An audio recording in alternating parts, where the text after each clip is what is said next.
The popular Utah cave where a 26-year-old medical student died earlier in the week will be closed permanently and his body will not be removed, state and county officials said Friday.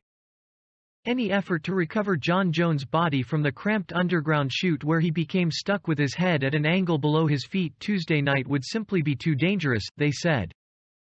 If we put other people in that same location, they could get stuck or get hurt, said Lieutenant John Valentine with Utah County Search and Rescue. Jones, of Stansbury Park, died just before midnight Wednesday, about 28 hours after getting wedged into a tight, unmapped passage of Nutty Putty Cave. Workers had tried feverishly to free him from the underground chute about 100 feet below the surface and about 400 feet from the cave's entrance. Jones was trapped headfirst in a vertical shaft about 18 inches wide and 10 inches high. The 1,500-foot Nutty Putty Cave is south of Salt Lake City. Utah County Sheriff Jim Tracy said Jones' exact cause of death will probably never be known, but contributing factors likely included his inverted position for a prolonged period of time and the cave's cold temperatures. Those who met Friday morning, state officials from the agency that owns the land, the cave's operators, Jones' family and law enforcement officials, said they decided unanimously to close the cave as quickly as possible.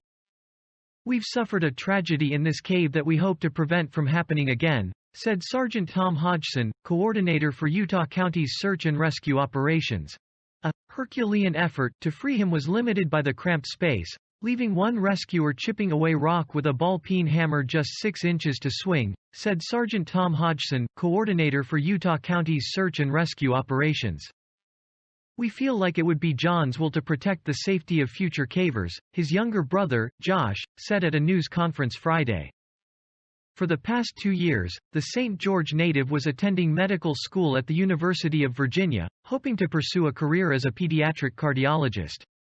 Jones, his wife Emily and their 13-month-old daughter had come home to Utah for the Thanksgiving holiday and to share the news that another baby is expected in June. Family said they knew Jones fought to survive throughout the rescue effort and was commended by rescue crews for his remarkable good spirits and resilience to the end. Although Jones' death is the first known fatality since cavers began exploring Nutty Putty's narrow passageways in the 1960s, rescuers have been called to the cave 5 times in the last 10 years. The last time was in 2004 when a teenage boy had to be pulled out of an area not far from where Jones got stuck. The cave hosted 5,000 to 10,000 visitors per year until 2006, when it was temporarily closed while managers implemented a stricter system of access that included a permit system, requirement that cavers be with someone experienced and a locked gate. It reopened in May and had once again become popular, especially among amateur cavers, said Mike Levitt, who managed access to the cave. Although the cave was popular, it had never been fully mapped. Jones found himself in one of the areas off the cave's main passage during an outing with 11 friends and family Tuesday night and was unable to get out. "This particular area is very, very difficult, where the cave peters out to virtually nothing," said Valentine, who said he'd been in Nutty Putty some 25 times over the years. The rescue took its toll on crews working at the cave, many of whom were grieving and struggling with their inability to free Jones.